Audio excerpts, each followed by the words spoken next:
Durablement vôtre pour un monde à la fois vivant, vivable et viable.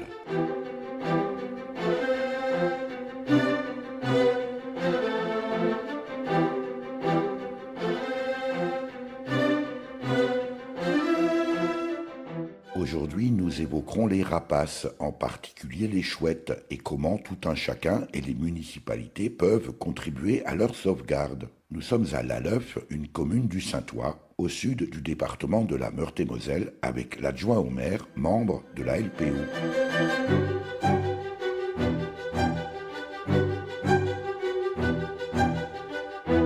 Durablement vôtre, en partenariat avec les radios associatives de Lorraine.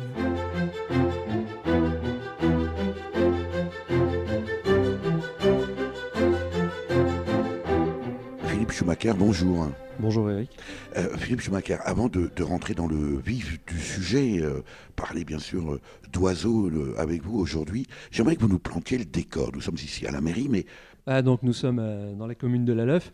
La commune de Lalleuf regroupe 3 hameaux, Souveraincourt, Velle et Pux où nous sommes. Pux où se trouve l'église, la place et puis la mairie et ce qui reste de l'école puisque malheureusement il n'y a plus de classe. Les enfants maintenant vont à l'école de Vézelise. Combien d'habitants aujourd'hui à Lalleuf ? 300. Petite commune installée dans le Saintois.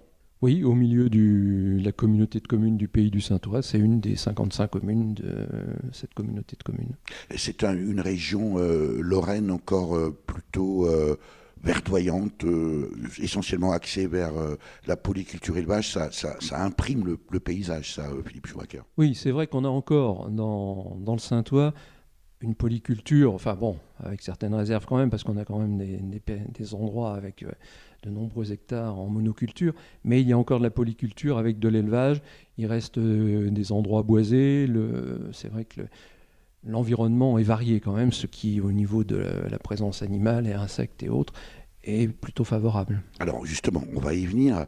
Vous, votre engagement particulier, Philippe Schumacher, c'est en faveur des rapaces nocturnes. Nocturnes parce qu'évidemment, ils vivent la nuit. Rapaces, en 2 mots. Rapaces, ce sont des oiseaux qui sont en haut de la chaîne alimentaire et qui se nourrissent essentiellement de rongeurs, campagnols, mulots, souris, et qui font ça la nuit.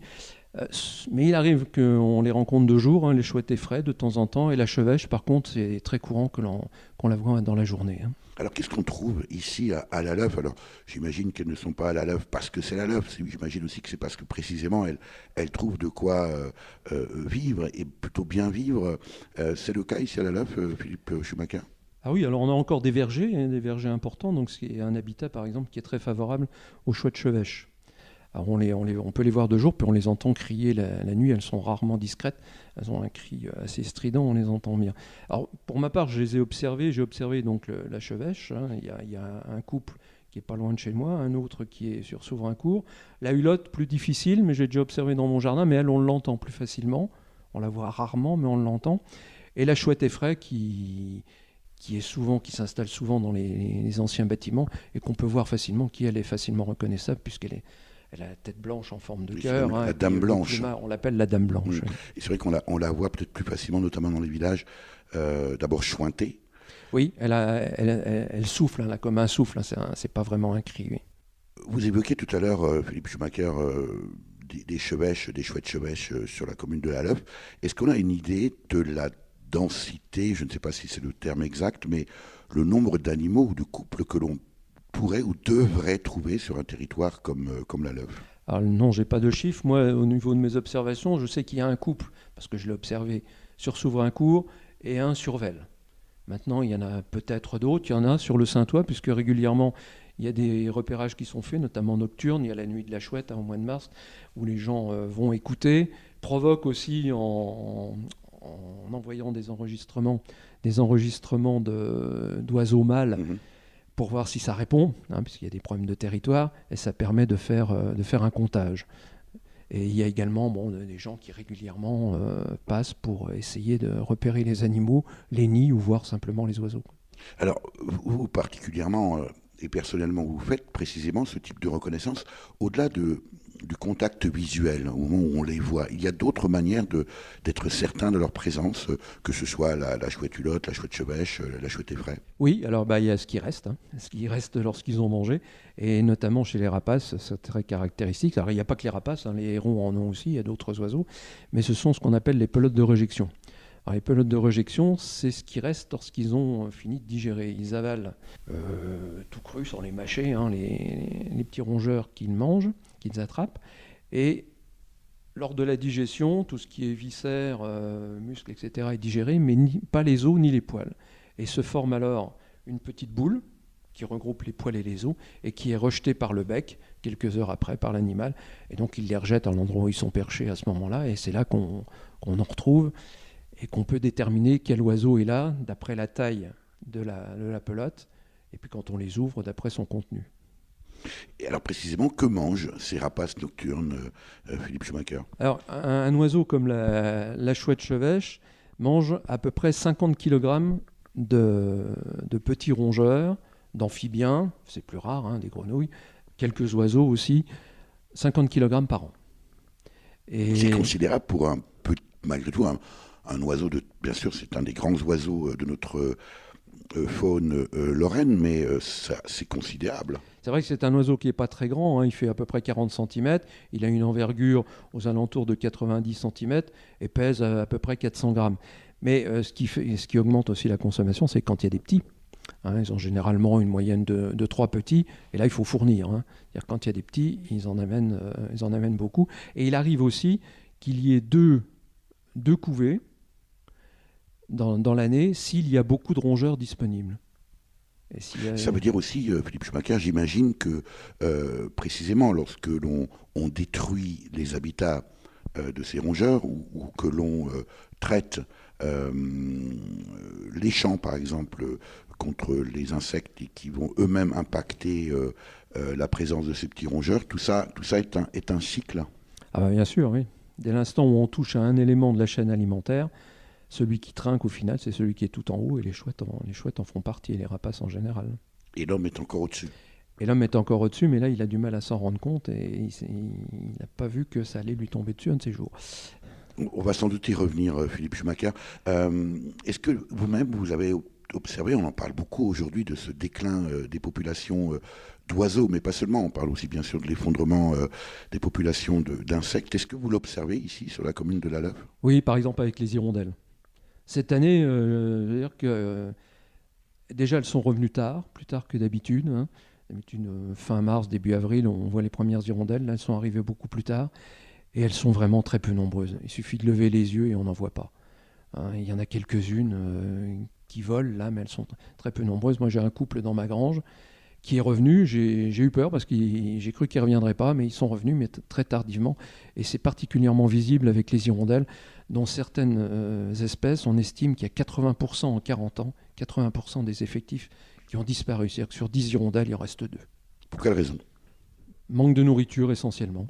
On évoquait tout à l'heure l'agriculture. L'emploi des pesticides fait qu'il n'y a plus d'insectes, ou très peu, et s'il n'y a pas de nourriture, les oiseaux en pâtissent immédiatement. Et avec les hirondelles, il y a le problème de la migration aussi. Dans les pays où ils vont, ils ne sont pas forcément toujours très bien accueillis et pas forcément protégés. Et puis il y a les risques liés aux milliers de kilomètres qu'elles font à l'aller et au retour. Mais c'est principalement, je crois, un problème de nourriture et la disparition des insectes. Une étude l'année dernière de scientifiques allemands a montré, sur des réserves naturelles, pas au milieu des champs de monoculture et pas en ville, dans des espaces protégés, a montré que 80% des insectes volants avaient disparu en 30 ans. C'est énorme. Nos concitoyens s'imaginent souvent, Philippe Schumacher, que lorsqu'on parle de, par exemple, disparition des hirondelles ou raréfaction des hirondelles, c'est un aspect passager, que ça peut peut-être revenir. Si on change nos pratiques, qu'on arrête de couper les haies, qu'on revienne vers une polyculture un peu plus raisonnable, et pas ces grandes fermes telles qu'on les voit, oui, la nature finit toujours par reprendre le dessus, à condition qu'elle en ait encore les moyens. Et il y a des endroits où malheureusement, c'est plus forcément le cas. Les pesticides, la disparition de haies, et puis il y a également d'autres facteurs de disparition et de déclin des oiseaux, Philippe Schumacher. Oui, il y a les collisions, on parlait des oiseaux nocturnes tout à l'heure, il y a les collisions avec la circulation automobile par exemple, hein. Lorsqu'une chouette croise une voiture, par exemple qui est en plein phare, elle va être éblouie et risque d'être attirée par cette lumière et il risque d'avoir collision. C'est une aussi des raisons. Alors, on est aussi ici à la LOF avec vous, Philippe Schumacher. Je rappelle que vous êtes également adjointe au maire parce que vous menez des actions particulières, notamment sur le clocher de l'église. Alors à notre mesure, hein, on a installé, c'est vrai l'année dernière, en février 2017, on a installé un nichoir destiné aux chouettes effraies. Est-ce qu'il est possible, Philippe Schumacher, d'aller voir ce nichoir, s'il est accessible dans le clocher de l'église, sans trop prendre de risques, bien sûr? Alors l'église est pas loin de la mairie, donc on peut y aller. Et l'accessibilité est tout à fait raisonnable avec un escalier un peu pentu, un peu raide, pas très large, mais on y arrive facilement. Eh bien, allons-y. Il a tourné sa vie dans tous les sens pour savoir si ça avait un sens, l'existence.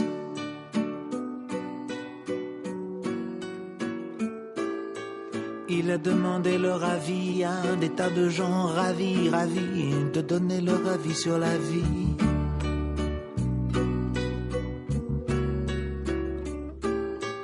Il a traversé les vapeurs des derviches tourneurs, des hachiches fumeurs, et il a dit: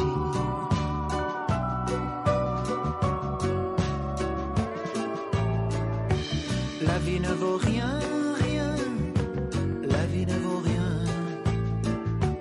Mais moi quand je tiens, mais moi quand je tiens, là dans mes deux mains éblouies, les deux jolis petits seins de mon ami.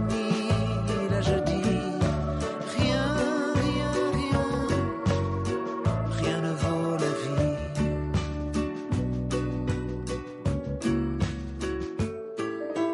Il a vu l'espace qui passe entre la jet set, les faces, les palaces et puis les techniciens de surface.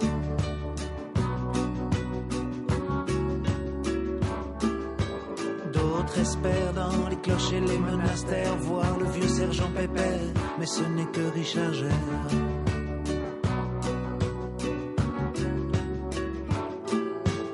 Il est entré comme un insecte sur site internet, voir les gens des sectes, et il a dit: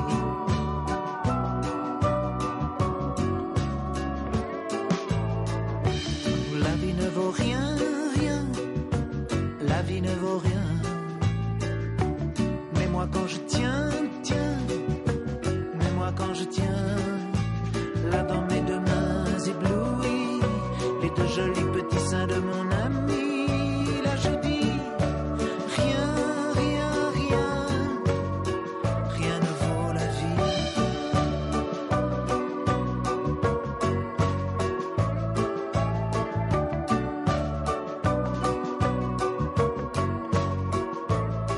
Il a vu manque d'amour, manque d'argent, comme la vie c'est détergent, et comme ça nettoie les gens. Durablement vôtre, Éric Mutschler. Il a joué jeux interdits pour des amis endormis, la nostalgie, et il a dit: ah, la vie ne vaut rien, rien, la vie ne vaut rien. Mais moi quand je tiens, mais moi quand je tiens, là dans mes deux mains éblouies, les deux jolis petits seins de mon ami, là je dis rien, rien, rien, rien ne vaut la vie. Rien, rien, rien, rien ne vaut la vie. Rien, rien, rien, rien ne vaut la vie. Nous sommes toujours avec Philippe Schumacher, adjoint au maire de Lalleuf, une petite commune groupée, 3 hameaux, vous nous l'expliquez tout à l'heure, Philippe Schumacher, à Lalleuf, dans le Saintois, c'est au sud du département de la Meurthe-et-Moselle. Et on est ici avec vous parce que vous êtes aussi très engagé au sein de la LPO, la Ligue pour la protection des oiseaux. On vient de franchir le portail de cette magnifique... alors pas l'église, puisque nous sommes encore dans la cour de l'église, où vous avez installé un nichoir à chouettes. J'aimerais quand même, là aussi, que vous nous expliquiez un peu où nous sommes, parce que c'est un endroit tout à fait charmant, Philippe Schumacher. Alors, nous sommes au pied du clocher de l'église. C'est une église romane qui date des XIIe et XVIe siècles. Particulièrement remarquable. C'est un bâtiment historique classé. Et le nichoir est installé donc dans le clocher à peu près à mi-hauteur, dans une des ouvertures, et où on voit un perchoir qui dépasse. Alors ça, c'est l'ouverture que l'on voit là sur le côté du clocher. Voilà, oui, et qui est orientée. Alors l'orientation a son importance aussi. Le nichoir est installé sur une ouverture qui est orientée au sud. Parce que si on l'avait mis sur la façade de l'église, c'est à l'ouest, et là en plein vent et à la pluie, et les oiseaux ne s'y seraient sûrement pas installés. C'est une ouverture que vous avez fabriquée spécialement pour les chouettes ou qui était préexistant? Non, je me suis servi d'une ouverture qui existait parce que monument classé, on ne peut pas faire ce qu'on veut. En plus, vu l'épaisseur des murs, à l'endroit où est installé le nichoir, il y a plus de 70 cm d'épaisseur de mur. Alors, si ce nichoir n'était pas installé à cet endroit-là, les chouettes iraient, les chouettes effraies en l'occurrence, les dames blanches iraient où? Alors, il y en a qui sont présentes dans le quartier, puisqu'un habitant du quartier m'a indiqué qu'il envoyait le soir, et elles allaient au-dessus vous voyez la petite ferme qui est là, et au-dessus du portail de grange, il y a un œil de bœuf. Un œil de bœuf. Et j'en ai déjà vu en plein jour, j'ai déjà vu une chouette rentrer par là. Et dans la maison couverte de lierre, là aussi, au-dessus de la grange, la porte de grange, il y a un trou où apparemment elles allaient également. Et donc les chouettes effraies étaient présentes sur le secteur avant que j'installe le nichoir dans le clocher. Alors, vous évoquez à l'instant, Philippe Schumacher, les ouvertures que l'on voit souvent dans les portes de grange, c'est aussi souvent réservé aux hirondelles. Oui, ça permet aux hirondelles de rentrer. Alors, ce sont les hirondelles de cheminée, maintenant que l'on appelle hirondelles rustiques, et qui nichent à l'intérieur des granges. Alors, c'est bien quand les granges sont encore ouvertes comme ça, parce que ça leur permet de rentrer. Mais malheureusement, nombre de personnes soit ont changé les portes de grange et il n'y a plus d'ouverture pour les hirondelles. On va laisser passer le tracteur, Philippe Schumacher. Alors.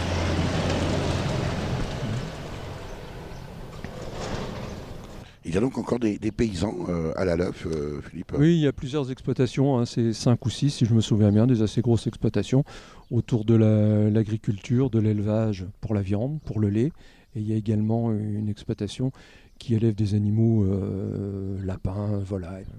Ceux-là même que l'on fustigeait tout à l'heure, parce qu'ils épandent des pesticides, mais évidemment, il n'y a pas forcément de coupables dans tout ça, c'est peut-être un vrai problème de société. Est-ce que l'on peut accéder à ce nichoir, Philippe Schumacher, aller voir de plus près, sans déranger, bien sûr? Bah oui, on va rentrer et puis on va monter dans le clocher. Durablement vôtre, Éric Mutschler. Voilà, on vient de rentrer, on vient de passer le porche de cette magnifique petite église. Alors avant de gravir, j'imagine, Philippe Schumacher, que c'est l'escalier qu'on voit là à notre gauche. On a quand même poussé la porte de cette église qui est, vous disiez, du XIIe siècle. Vous disiez aussi avoir repéré peut-être des crottes de chauve-souris dans un angle? Oui. Alors je ne les ai malheureusement pas encore vues, je ne sais pas par où elles passent et où elles sont, mais il semble qu'il y ait eu une fréquentation de quelques chauves-souris dans l'église. Vous disiez aussi tout à l'heure, Philippe Schumacher, que la manie de grillager les clochers est évidemment préjudiciable aux rapaces. Oui, parce que les chouettes effraies étaient souvent dans les clochers d'église.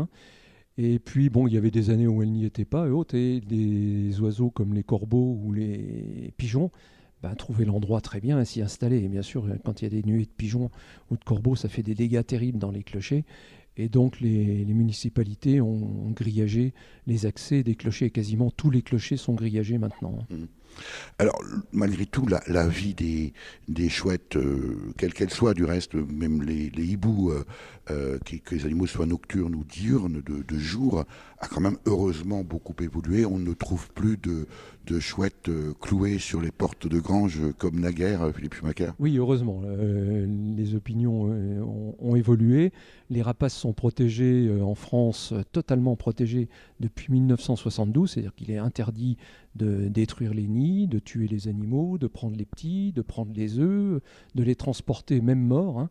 Et depuis donc maintenant un peu plus de 40 ans, on a senti quand même que cette protection était efficace parce qu'on revoit le long des routes, on revoit les buses, les bondrées, etc., les busards, les chouettes nocturnes. Et ça a été très utile. Et il y a eu derrière donc toute une on a convaincu les gens en leur montrant ce qu'elles mangeaient, tout simplement, quoi. On a encore un peu ce problème avec les chauves-souris, qui malheureusement, pour beaucoup, s'accrochent dans les cheveux. Et oui, je crois que plus généralement, c'est les animaux qui vivent la nuit, quoi. Et les gens ont un peu peur parce qu'ils vivent la nuit, mais bon.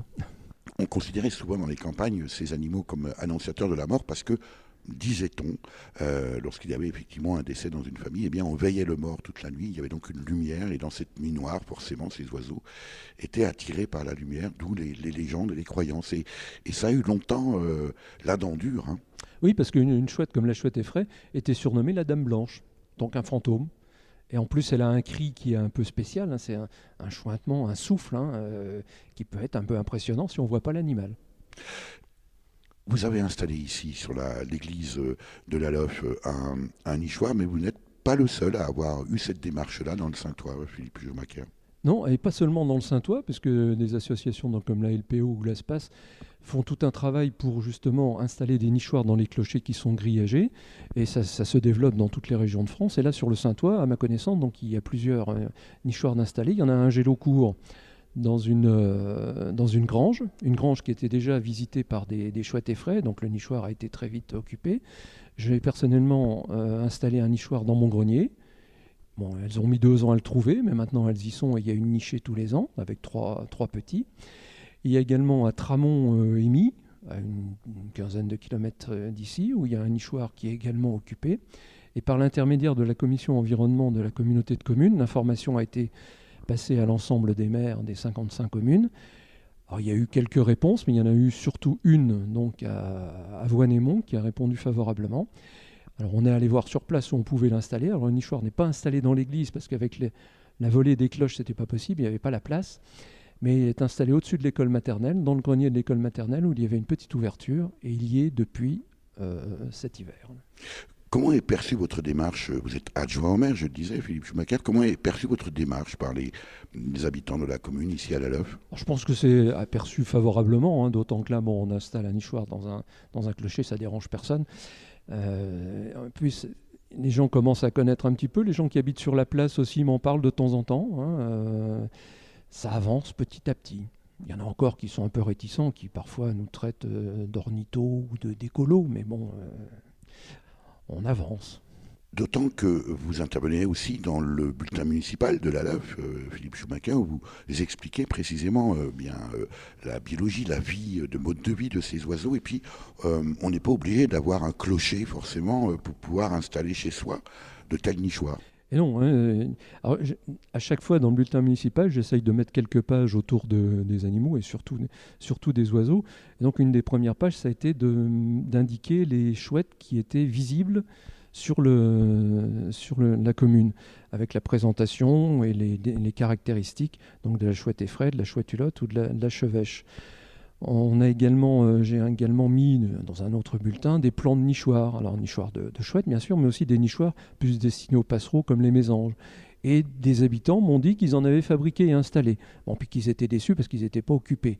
Alors j'aurais dit, il faut le temps que les oiseaux les trouvent, et c'est rarement la première année. Il faut parfois attendre 2 ou 3 ans avant que les oiseaux le trouvent, que ça leur plaise et qu'ils s'y installent. En tant qu'élu, Philippe Schumacher, est-ce que vous n'avez pas le sentiment que malgré tout, vos concitoyens considèrent la protection de la nature comme néanmoins moins importante que l'état des routes, par exemple? Est-ce qu'on a pris la vraie mesure de la situation? Alors, je ne crois pas qu'on a pris la vraie mesure de la situation. Les gens en sont conscients de plus en plus, mais les actes ont du mal à suivre. Pour quelle raison? Est-ce qu'il faut des incitations financières? Est-ce qu'il faut qu'ils soient touchés directement? Alors je ne sais pas de quelle manière, mais qu'ils soient touchés directement pour s'en rendre compte. Quand ils voient par exemple qu'il n'y a plus d'hirondelle qui vient dans leur grange, par exemple, ou qu'ils voient les insectes aussi.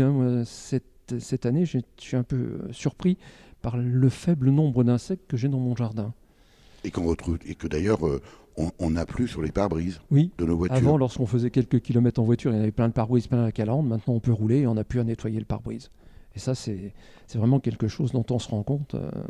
Et est-ce que les gens font le lien entre la disparition des insectes et des oiseaux en particulier, mais aussi les hérissons, les orvets, et le fait qu'aujourd'hui, au premier rayon de soleil du printemps, on tond et on sort la tondeuse tous les 8 jours? Bah oui, les gens aiment bien que ce soit propre, entre guillemets, chez eux et laissent rarement pousser l'herbe, ou du moins s'ils tondent, ne laissent pas un espace libre où les herbes peuvent pousser complètement. Mais il y a quand même des actions, par exemple au niveau du département, on a des tondes tardives maintenant dans les fossés le long des routes, ce qui permet aux fleurs de fleurir, aux insectes de vivre un peu le long des routes. On va grimper dans le clocher, Philippe Schumacher ? On y va. Par les monts et les plaines traînant ses souliers, il chante Tontaine le long des sentiers. Il va boire aux fontaines, s'endort dans les blés, beaucoup mieux que le prince dans son lit brodé. Qu'il fait bon sur la colline dormir tout là-haut. Là-haut sur la colline aux oiseaux. Tralala, on fait des rêves si beaux. Là-haut sur la tranquille colline aux oiseaux.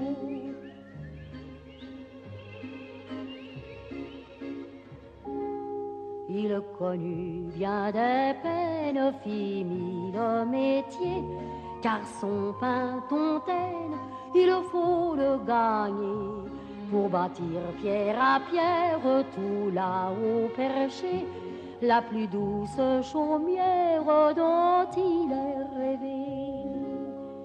Qu'il fait bon sur la colline chanter tout là-haut, là-haut sur la colline aux oiseaux. Tralala, qu'il fait bon vivre parmi les troupeaux. Là-haut sur la tranquille colline aux oiseaux.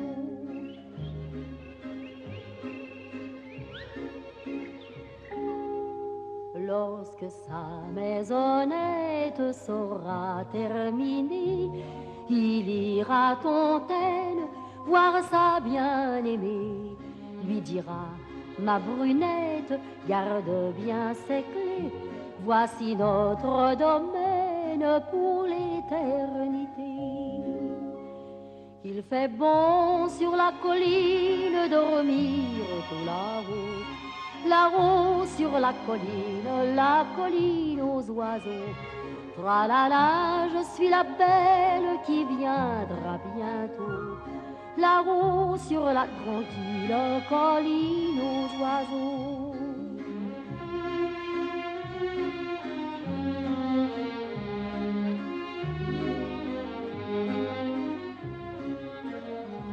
Tralala, je suis la belle qui viendra bientôt, là-haut sur la tranquille colline aux oiseaux.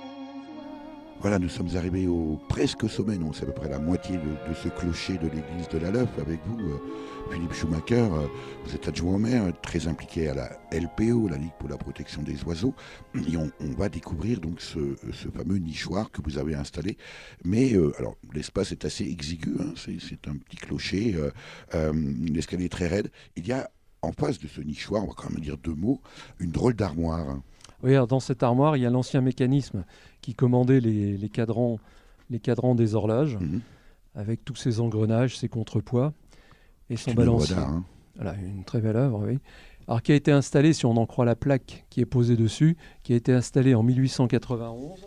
Et on a à ce moment-là, quels étaient les administrateurs de la commune, c'est-à-dire M. Convar qui était le maire et M. Collin qui était son adjoint.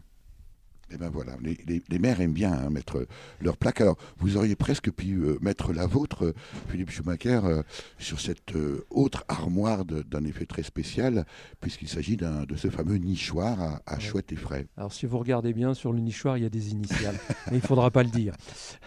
Voilà. Alors, voilà, donc j'ai profité d'une ouverture qui donnait sur le sud, là, à travers le mur du clocher, pour installer une grande plaque de bois, et derrière, le nichoir. Alors, le nichoir fait à peu près 70-80 cm de large, une profondeur de 50-60 cm et une hauteur aux alentours aussi de 50-55 cm.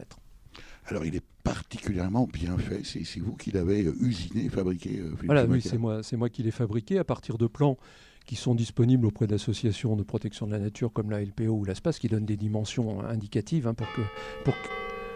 On est tout près des cloches. Juste en dessous, qui donne... qui donne donc des dimensions indicatives, et j'ai fait en fonction du lieu aussi, parce que vous avez vu, pour monter, il y a un passage un peu délicat, donc j'ai pris les mesures du nichoir en fonction du passage. Et alors dans ce nichoir, on a plusieurs ouvertures. Il y a d'abord un œilleton, où on glisse juste son œil pour ne pas déranger et voir s'il y a oiseau à l'intérieur. On peut regarder, oui, allez-y. Alors c'est un peu comme un Judas. Hein, c'est un Judas de porte que j'ai installé. Alors moi, je vois, évidemment, c'est forcément déformé par l'effet d'optique, mais je vois sans doute ce qui sont des pelotes de réjection, Philippe Schumacher. Alors on ouvrira, on regardera tout à l'heure, parce que moi, quand je suis venu la dernière fois, il y a un peu plus d'un mois, il n'y avait rien dans le nichoir. Il a été installé il y a un peu plus d'un an, et il y a environ un mois, il n'y avait rien dans le nichoir. Alors ça, si vous avez vu quelque chose, c'est bon signe. Ça veut dire que lorsque, par exemple, un particulier pose ce genre de nichoir chez lui, selon les normes que vous avez indiquées, l'orientation, la taille, etc., ça ne veut pas forcément dire qu'il est occupé dans les jours ou les semaines qui viennent. Ah non, ça prend parfois du temps. Celui que j'ai installé chez moi, par exemple, il aura fallu plus de 2 ans pour le trouver, s'y installer et faire les nichés. Bon, maintenant, elles viennent régulièrement, mais il a fallu 2 ans pour qu'elles s'y installent. Alors, pour voir un petit peu mieux, si on est curieux, il y a une petite trappe. Il y a une autre petite trappe sur le côté où il est marqué curieux, où là, on peut entrouvrir et regarder. Parce que ce qu'il faut préciser aussi, Philippe Schumacher, c'est que d'abord, c'est un meuble, c'est un beau meuble, mais c'est marqué dessus en plus. Il y a des annotations, c'est marqué nichoir du clocher pour Chouette et Frais, ne pas ouvrir, février 2017, LPO. PS, ça j'ai bien compris, c'est sans vos initiales, Philippe Schumacher. Et puis alors, cette petite trappe, curieux. Alors, comme je suis curieux, si je ne dérange pas, là, je risque pas de déranger. Non. D'abord, il n'y a personne pour l'instant. Il n'y a personne à l'intérieur, donc c'est bon. Des indices de présence. Peut-être. Et je glisse un œil et je vois des branchages et je vois un œuf. Ah, alors là vous me l'apprenez, parce que je suis venu ce matin avant votre venue pour regarder. Alors j'ai bien vu que le nichoir était occupé, mais je n'ai pas vu l'œuf. Et oui, effectivement, il y a un œuf qui apparaît au milieu du nichoir, au milieu de la chambre, puisque c'est un 2 pièces cuisine au moins qui a... Donc là, ça veut dire qu'il y aura probablement, si tout va bien, des bébés chouettes dans quelques temps. S'il y a un œuf, là, donc ça veut dire que les animaux l'ont choisi pour leur nid. Donc il va se passer plusieurs jours, elles vont chaque jour amenant un œuf supplémentaire. Alors c'est jusqu'à 3 voire 5 œufs. Et après il y aura la couvée et on aura les petits. Alors on peut regarder, comme il n'y a pas d'animal à l'intérieur, elle doit passer sa journée à dormir dans une autre grange. Oui, parce que les parents ne dorment pas forcément avec leurs enfants. Voilà, quand les petits sont nés, généralement les parents passent la journée à dormir ailleurs et laissent les petits... Comme quoi, les animaux sont parfois plus sages que les humains. Alors on peut regarder un peu mieux, parce qu'il y a 2 grandes trappes qui permettent de nettoyer le nichoir. Oui, parce que c'est un appartement équipé. Voilà, oui. Et donc, effectivement, quand on ouvre la partie la plus grande, on voit tout au fond un œuf. Donc, ce qui est de très bon augure. Et le nid, donc vous voyez, c'est tout simple. Les animaux ont amené quelques branchages. Et ce sont des chouettes elles-mêmes qui ramènent tous ces branchages, qui installent leur nid, quoi. Voilà, mais c'est vraiment très sommaire. Et au fil du temps, donc, il y aura une couverture de pelote de réjection qui sera peut-être un peu plus confortable. Le fait, là, par exemple, d'avoir ouvert, de jeter un œil, évidemment, on a posé les doigts nulle part, ça ne risque pas de les déranger, de les effrayer. Je ne pense pas. Le nichoir que j'ai chez moi, je l'ai déjà nettoyé à plusieurs reprises. Et même une fois, je pensais que l'oiseau n'était pas là, mais quand je me suis approché du nichoir, je l'ai entendu partir et je l'ai vu s'envoler. J'ai nettoyé le nichoir, ça ne les a pas empêchés de revenir. Là, il y a un œuf, donc je pense qu'elles reviendront. Donc maintenant, je vais être vigilant, je ne vais plus venir dans le clocher pour ne pas les déranger. Et je surveillerai de l'extérieur, voir si on voit des allées et venues. Est-ce qu'il ne serait pas possible, Philippe Schumacher, d'installer, aujourd'hui, technologiquement, ça ne va pas être très compliqué, une petite caméra toute discrète pour voir l'évolution? Ça se fait ailleurs, sur des nids de bas. Oui, on pourrait. Il y a un problème de branchement, d'alimentation électrique, après de raccordement avec ordinateur et autres. Mais enfin, on pourrait par Wi-Fi ou par Bluetooth faire quelque chose. Mais là, pour l'instant, ce n'est pas prévu. Puis on va leur laisser leur intimité. En même temps, est-ce que ce n'est pas aussi une manière pour les habitants de s'approprier affectivement et c'est peut-être pas un hasard d'ailleurs si ces oiseaux-là nichent dans des églises. Après tout, elles ont peut-être compris tout l'intérêt qu'elles ont à profiter d'un monument historique protégé en plus, comme elles. C'est surtout un endroit calme. un endroit où il n'y a personne, hein, sauf de temps en temps réparateur de l'horloge. Mais les clochers sont des endroits calmes et où elles ne sont pas dérangées, donc elles peuvent s'installer. Est-ce qu'on pourrait envisager, Philippe Schumacher, précisément, vous disiez tout à l'heure, avoir informé les maires des 55 communes du Saintois. Là, d'abord, c'est une bonne nouvelle. Voilà, il y a un œuf à la LOF. Facile, vous me direz. Mais néanmoins, parce que ça reste impressionnant de se dire, tiens, voilà, on a un couple de chouettes et frais dans ce clocher. Précisément faire en sorte que on passe de ce statut de considération un peu évasive de l'intérêt de la nature pour la nature à quelque chose d'un peu plus sérieux, parce qu'il faut quand même rappeler, Philippe Schumacher, vous avez mis aux initiales, c'est votre fabrication bénévole, ça. Oui, fabrication bénévole, mais encouragée par la municipalité, parce que le matériel a été payé par la municipalité. C'est la moindre des choses. En même temps, on n'imagine pas, vous parliez tout à l'heure, tiens, précisément, lorsqu'on fauche les bas-côtés de route, les gens qui font ça, évidemment, heureusement d'ailleurs pour eux, sont payés. Après tout, on paye pour un service qui entretient, soi-disant, la nature, évidemment, c'est pour de sécurité routière, mais on fait des actions favorables pour la nature par des bénévoles. Est-ce que là, il n'y a pas quelque chose qui devra changer à terme, Philippe Schumacher ? Il n'y a pas que du bénévolat, parce que vous avez tout ce qui est réserves naturelles, parcs nationaux. Vous avez plein de gens qui sont payés par les régions, l'État, et qui sont chargés de faire respecter... Ça reste quand même relativement dérisoire en termes de surface. C'est vrai. Mais bon, puis c'est aussi l'action de chacun, hein, dans son jardin. Il installe un nichoir, et puis il fait son petit colibri dans son coin, et c'est par l'action de chacun que l'on arrivera à quelque chose de plus important. Elle vous plaît bien l'histoire du colibri ? Ah oui, moi j'aime bien. Pierre Rabhi et son action, et puis la légende du colibri. Et chacun fait sa part, et si chacun fait sa part, comme on est nombreux, ça fera une belle réussite. À condition d'être nombreux. Parce qu'un colibri, même de bonne volonté, il n'arrivera à rien. Tout seul, il n'arrivera à rien. Durablement vôtre, Éric Mutschler. Philippe Schumacher, là, on parle évidemment beaucoup de la chouette effraie, puisqu'on est là devant c'est leurs appartements, c'est un couple, hein, on a vu qu'il y avait un œuf, mais à la LOF et ailleurs, évidemment, on trouve aussi d'autres rapaces nocturnes. Oui, alors je donnais tout à l'heure les tailles de la chouette effraie, hein, qui reste un petit oiseau, hein, 40 cm, une envergure de moins d'1 mètre et environ 400 grammes. La hulotte, qui est la plus grosse des chouettes nocturnes, mesure à peu près 40 cm, a une envergure un peu plus grande, d'1 mètre, 1 mètre 5, et pèse jusqu'à 600 grammes. Et celle-là est plutôt forestière, c'est un peu le cri emblématique, le ouh voilà, que l'on reconnaît. Mais de temps en temps, moi je l'ai surprise dans mon jardin une fois, mais bon, je l'ai vue 3 fois, mais depuis je ne l'ai pas revue. C'est vrai qu'elle préfère les bois, et particulièrement les endroits où il y a des conifères, parce que ça lui permet de se cacher dans la journée. Et ça veut dire aussi que si vous les avez dans votre jardin, c'est que votre jardin est favorable à l'accueil. J'espère, oui. Il y a un certain nombre de nichoirs dans mon jardin. Et puis donc on a, pour terminer les chouettes présentes sur le territoire, il y a la chevêche qui est beaucoup plus petite, appelée maintenant la chevêche d'Athéna. Donc elle ne fait qu'un peu plus de 20 cm, 23 cm environ, à une envergure d'environ 60 cm. Elle a un vol battu, elle ne plane pas, elle a des petites ailes, et elle pèse environ 200 grammes, donc c'est vraiment un petit oiseau. Au printemps de ma vie, je quitte mon père. La ville attend les petits rats des champs. Une jolie fermière me dit: où vas-tu? Monte derrière avec les laitues, les pieds dans le ciel, chez les hirondelles. Nous filons doux et la route est à nous. Petit, la vie est belle à l'école buissonnière. Nous irons danser au bal des oiseaux près de la rivière. Les prés sont verts, quel âge as-tu toi?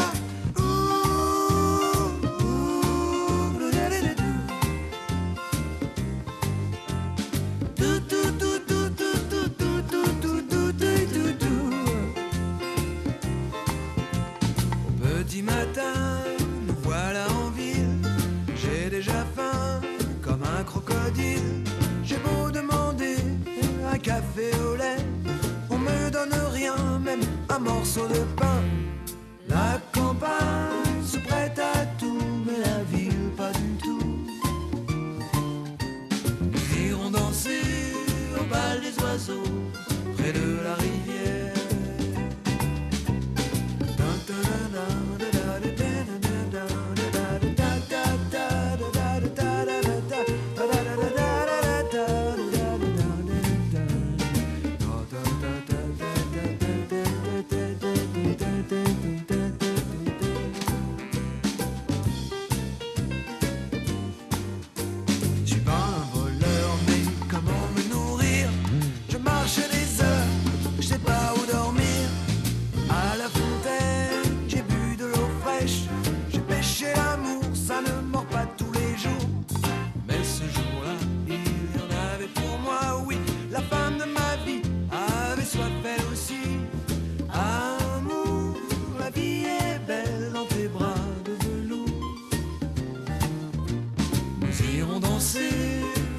des oiseaux près de la rivière. Les prés sont verts, comment vas-tu toi?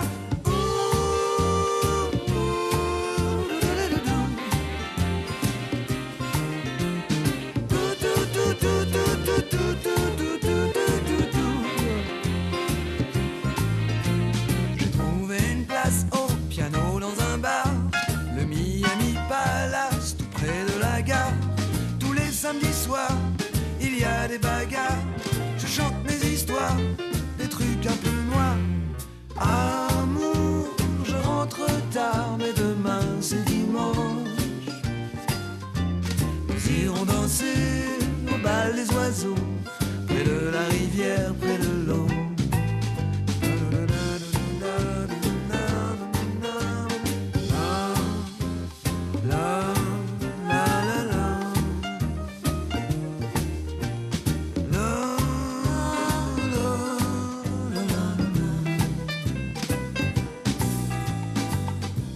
Philippe Schumacher, vous êtes adjoint au maire à la LOEF. On vient de voir toutes les actions que vous menez, notamment pour les chouettes et les chouettes effraies dans ce clocher de l'église de la LOEF. Mais adjoint au maire, c'est pas vraiment un métier. Non, c'est pas un métier. D'abord, c'est un mandat. On a été élu pour un certain nombre d'années, ici 6 ans pour les élections municipales. C'est plus un engagement et puis on essaye de faire avancer les choses. Hein. Alors, dans les communes, bon, il y a la protection de la nature. On en a vu un petit aspect là. Mais c'est surtout des questions de distribution d'eau, d'assainissement, de voirie, de voisinage parfois. Sinon, auparavant, donc, avant d'être élu adjoint au maire, j'étais instituteur, directeur d'école. Hein. Mon dernier poste, c'était la direction de l'école élémentaire de Vézelise. Et par l'intermédiaire donc de mes fonctions, pendant près de 40 ans, j'ai essayé de former un peu les élèves, comme c'est prévu dans les programmes officiels, hein, le respect du vivant, la biodiversité, etc. Et des nichoirs, il m'est arrivé d'en installer, suivant les postes où j'étais et quand ça s'y prêtait. Et une école où j'étais à un moment, à Montenoy, on avait le jardin juste à côté de la classe et un arbre. Et dans l'arbre, l'hiver, on mettait une petite mangeoire, donc ils voyaient les oiseaux venir prendre les graines. Et donc ça leur apprenait à différencier la mésange bleue, la mésange charbonnière, voire un chardonneret, les moineaux, hein, quelques oiseaux. Et après, je remplaçais la mangeoire, ou du moins, durant l'hiver, j'installais un nichoir juste à côté. Et très vite, les mésanges s'y sont installés. Ils ont pu suivre ainsi, comme ça, derrière la fenêtre, le nourrissage des oiseaux. Alors, pas la sortie des oiseaux, parce que ça, c'est vraiment, faut vraiment tomber au bon moment. Mais ils ont vu le nourrissage, et c'était un des aspects du métier d'instituteur. Mais ça, ce que vous expliquez, Philippe Schumacher, ça va bien au-delà du programme de l'éducation nationale. D'où vous vient votre propre sensibilité à la nature ? Je ne sais pas, j'aime bien me promener dans les bois et autres. Donc j'ai fait pas mal de vélo, je continue un peu en cyclotouriste. Hein. Et c'est vrai que quand on parcourt les petites routes, parce que quand on fait du vélo, on évite les grandes routes, on voit beaucoup de choses. Hein, et on est attiré, puis parfois il y a des animaux aussi qui passent à côté. Une fois, je me souviens, alors c'est vraiment très spécial, je me suis fait attaquer par une buse. Je suis passé le long d'un petit bois, et un oiseau est venu jusqu'à moi. Heureusement que j'avais le casque, parce que j'ai senti les serres sur le casque. Alors, je me suis rendu compte après, il devait y avoir son nid qui était à proximité. Et quand je suis passé, j'étais un intrus. On m'a foncé. Ça fait drôle quand même. Enfin, ça n'empêche pas de les protéger, de les respecter. Oui. Alors, ce qui m'intéresserait de savoir, Philippe Schumacher, vous qui avez été instituteur, directeur d'école, et on sent bien toute la passion que vous avez tenté de transmettre à vos élèves. Qu'en reste-t-il auprès de ces élèves, justement? Est-ce qu'ils perpétuent cette sensibilité? Est-ce qu'ils l'ont acquise? Est-ce qu'ils l'ont intégrée? Est-ce qu'ils sont aujourd'hui respectueux de votre enseignement?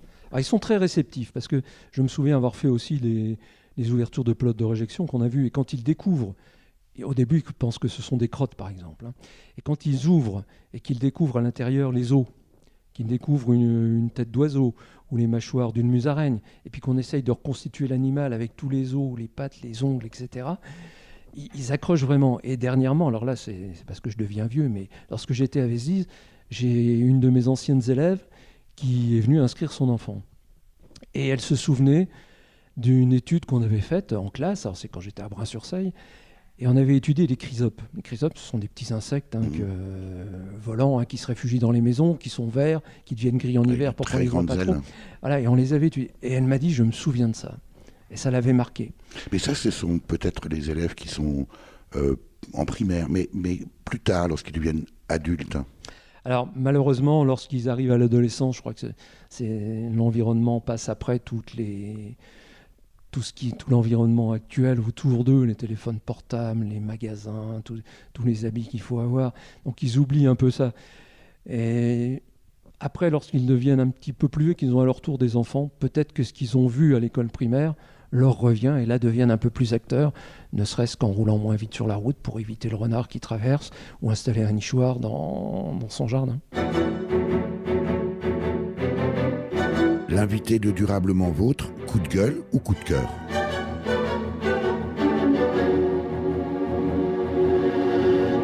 Philippe Schumacher, adjoint au maire de l'Aleuf, membre très impliqué à la LPO, et puis on l'a vu donc actif aussi sur sa commune pour la protection des rapaces, notamment nocturnes, plutôt de nature coup de gueule ou plutôt coup de cœur?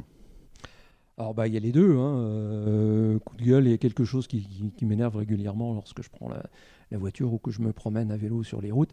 Ce sont tous les animaux morts que l'on remarque sur le bord des routes, que ce soit les renards. Actuellement, les renards et les blaireaux, c'est terrible. Les hérissons, les oiseaux également, des rapaces aussi, lorsqu'ils sont éblouis par les phares la nuit. Il me semble que si les gens faisaient un peu attention, on devrait pouvoir éviter nombreux de ces collisions. Il y a aussi le cas des amphibiens, des grenouilles, des crapauds, des salamandres qui traversent. Alors ça aussi, c'est un vrai problème. Mais alors là, les gens ont pris conscience. Et là, j'ai envie de dire, il y a de l'espoir. Parce que nombre d'endroits, il y a le vallon de Bellefontaine, près de Champignol. Il y a ici, à Vandeville. Puis il y a plusieurs endroits, il y a à Moulins aussi, si je me souviens bien, dans le Pays Haut, où on a des endroits où chaque année, il y a des migrations de crapauds, de grenouilles, de salamandres qui rejoignent les étangs. Et chaque année, c'était une hécatombe terrible parce que lorsqu'ils traversent la nuit, ils se font écraser. Et là, depuis quelques années, que ce soit le Conseil général par l'intermédiaire de la Cité des Paysages à Sion, et c'était avant avec la Maison de l'Environnement à Vaudigny, installe des barrières à crapauds. Ce qui fait que lorsque les crapauds arrivent en bordure de route, ils butent contre cette barrière, ils l'allongent et finissent par tomber dans des seaux. Et chaque matin, chaque soir, des bénévoles viennent les ramasser, les comptent, répertorient les espèces et les relâchent de l'autre côté de la route. Et là, c'est vrai qu'à ces endroits-là, il n'y a quasiment plus d'animaux écrasés. Je viens de noter, Philippe Schumacher, le mot de bénévole, une fois de plus. Oui, mais il arrive un moment, quand on a envie que ça bouge, il faut passer par le bénévolat, puis ensuite essayer de convaincre les élus. Alors, on a bien compris votre coup de gueule, mais ce sont peut-être parmi ceux que vous avez eus à l'école qui aujourd'hui jettent leurs bouteilles de plastique par la fenêtre. Allez savoir. Ah c'est possible. Oui. Allez, on reste quand même sur notre positive. Votre coup de cœur, Philippe Schumacher. Il y a des choses qui avancent. On voit par exemple, si on prend les oiseaux, toujours les vautours, par exemple, avaient quasiment disparu de France. Il ne restait que quelques individus dans les Pyrénées. Par les efforts de réintroduction, comme dans le parc des Cévennes, dans la vallée de la Jonte ou la vallée du Tarn, les populations se sont reconstituées également dans la Drôme. Il y a de nombreux, près du Vercors, dans le col de l'Escriné, il y a dans le col... le nom m'échappe, mais enfin, on compte actuellement près de 3000 couples de vautours en France, alors qu'il n'y en avait quasiment plus. Et là, les agriculteurs ont compris. Des départements comme l'Aveyron, par exemple, il n'y a plus d'équarrissage. L'équarrissage est naturel. Ils viennent déposer leurs brebis mortes sur des endroits réservés. Des charniers, oui. Des charniers sécurisés, parce qu'il y a des problèmes pour ne pas de polluer les nappes d'eau, par exemple. Et il n'y a plus d'équarrissage. Ce sont les vautours qui s'en chargent. Et ça marche bien. Alors ici, dans le Saintois, Philippe Schumacher, vous évoquiez les vautours dans le centre de la rue, le sud de la France. Ici, c'est davantage le castor qui est de retour. Oui, alors le castor a été... Deux couples, si je me souviens bien, ont été réintroduits du côté de Thonois, le long de la Moselle, il y a une vingtaine d'années, je crois, alors j'ai plus les dates exactes. Et petit à petit, ils ont colonisé la Moselle. Et petit à petit également, ils remontent les affluents de la Moselle. Et dernièrement, il y a quelques semaines, alors à Favières, un village proche de l'Aleuf, les gens qui gèrent la base de Favières où il y a des étangs installent des pièges pour attraper les ragondins, qui est une espèce invasive et qui n'est pas de la région. Hein. Et ils ont attrapé un castor. Alors bien sûr, ils l'ont relâché, ils ont protégé les arbres alentours avec du grillage pour pas qu'ils les abîment, mais ça veut donc dire que petit à petit, les animaux, si on les laisse tranquilles, recolonisent les endroits où ils habitaient. Et ici, donc, il y a un castor qui est venu jusqu'à Favières. Et le village un petit peu en dessous à Vitré, les habitants de Vitré m'ont dit qu'ils en avaient aperçu également. Donc ça, c'est encourageant. C'est plus compliqué en Lorraine actuellement pour le loup. Malheureusement, oui, on a un pauvre loup qui se promène dans la région, ici, sur la Leuf, il a été repéré aussi, puisque quelques brebis sont mortes. Et là, malheureusement, on a un animal, voire deux, et puis la seule réponse qu'on a, c'est vouloir le tuer. C'est pas une réponse, la réponse, c'est comment on va vivre avec. Un loup, on doit pouvoir vivre avec. Hein. Si on assure la protection des troupeaux, on doit pouvoir y arriver. Merci Philippe Schumacher. Merci à vous d'être venu voir ce qui se passait dans les petits villages du Saintois. Je rappelle que vous êtes adjoint au maire de Lalleuf, une commune du Saintois au sud du département de la Meurthe-et-Moselle, très impliqué, on l'aura compris, dans la protection des oiseaux, notamment au sein de la LPO. Pour en savoir plus sur la protection des chouettes et des oiseaux en général, rendez-vous sur www.lpo.fr. Vous avez pu écouter dans l'ordre La vie ne vaut rien par Alain Souchon, paru sur l'album compilation Collection 1984-2001, sorti en 2001. La colline aux oiseaux par Lucienne Boyer, rien à voir avec celle créée à Caen sur une ancienne décharge et qui n'existait pas encore à la date de parution de cette chanson dans les années 50. Et enfin, Le bal des oiseaux par Thomas Fersen, paru sur l'album éponyme sorti en 1993. À la technique et au montage, Véronique Olivier. Vous pouvez réécouter cette émission dès la semaine qui suit sa première diffusion sur le site www.durablementvôtre.fr.